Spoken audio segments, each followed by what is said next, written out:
What's up, y'all? You're watching Union Minded. I'm your host, Eric, and today we're going to talk about the year 2024 and what labor can expect in the upcoming 12 months.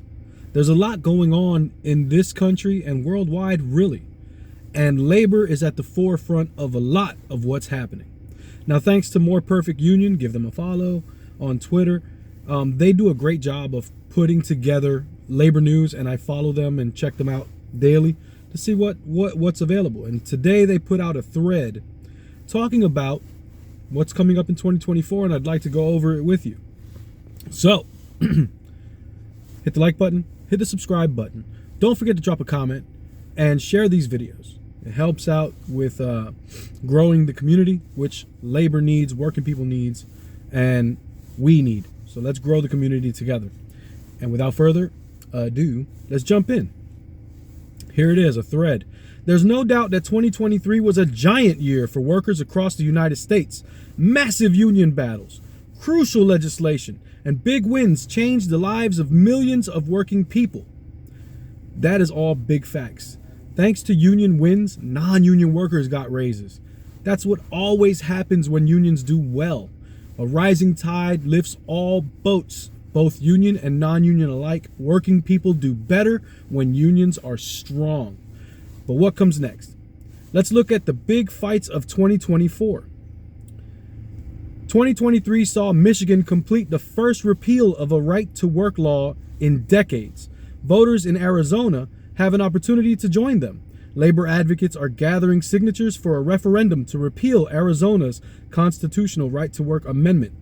Go workers in Arizona, let's repeal right to work. I would love to say that Virginia will be repealing right to work as well, but we don't know for sure that that's going to happen, although I will be pressing for it to happen.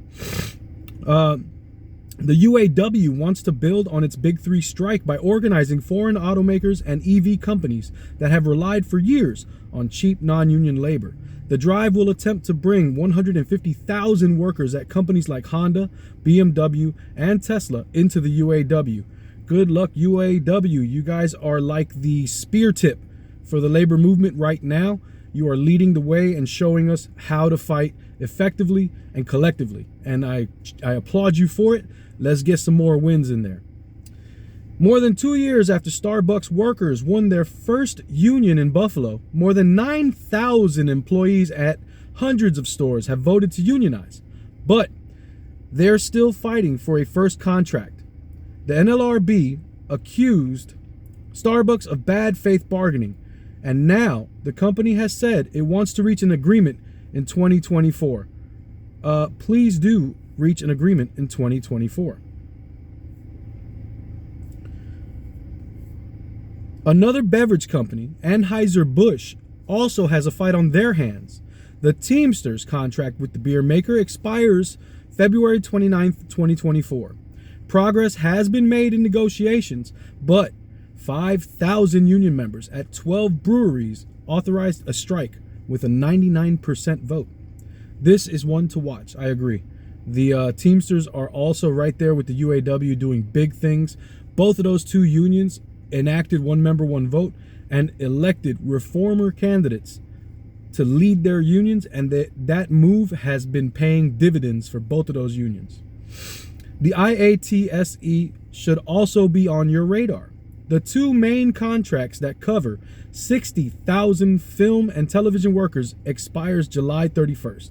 After the massive Hollywood strikes that rocked the industry in 2023, this could also be a huge battle. 200,000 postal workers unionized with APWU National and 120,000 with the NRLCAA.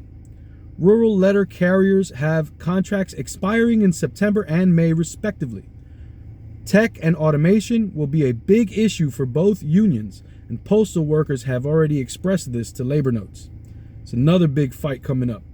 And some 45,000 ILA longshoremen in the eastern half of the country have a contract expiring next September, with wages and automation as a central focus. Workers have leverage to secure dignity on the job, and a strike would have a major impact on trade. A host of legislation passed in 2023 will go into effect at some point in 2024. Just to name a few: paid family leave in states including Illinois and Colorado, a ban on junk fees in California, and minimum wage increases in 25 states and DC. Next year could also see a raft of new legislation to help working people. In Michigan, legislators will renew efforts to create a prescription drug affordability board to drive down the cost of vital medicine. Everybody knows medicine in the States is way too high. Democrats in Pennsylvania are eyeing a minimum wage increase. Colorado is aiming to increase taxes on short-term rentals amidst a housing crisis, and Washington State is looking at a potential rent stabilization bill. Legislative leaders in those states said during a briefing this week. That would be good for working folks to be able to have housing that they can afford, because Lord knows the price of housing is shooting up through the roof ever since equity firms are able to purchase homes and use that as an investment vehicle as opposed to a housing vehicle for working folks. Also, a lot of local unions are doing their contracts this year. My local union, IBEW Local Union 26, is in a contract negotiation right now, starts right now. And for us, it's going to be a big year on whether or not we're able to negotiate a restorative contract. And when I say a restorative contract, that means it needs to make up for what we lacked the last few rounds of negotiations, where a lot of members felt like we didn't get what we really deserved. I have my fingers crossed, and I will be putting forth my best effort to try to help my local union to get a very strong contract, help our members to voice their wants, needs, and requirements for a strong contract. And hopefully, when all of us collectively get together and apply that pressure, we'll be able to negotiate a very strong, fair contract for our members. So lots and lots and lots of things coming in 2024, and I am hoping that you guys get in the fight. Organize your job sites, organize your unions, organize your members.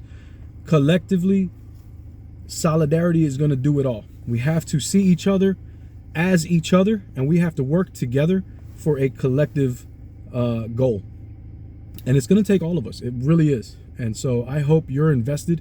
I hope that you're inspired, and I hope that you're ready to rock and roll, because I know I am. My name's Eric. You're watching Union Minded. Remember that the fight is not left and right. It is up and down. It's going to take solidarity to win always. Each one teach one. Get out there and reach one. And remember, there could be no union without you and I. Front and center. Let's get it. Peace.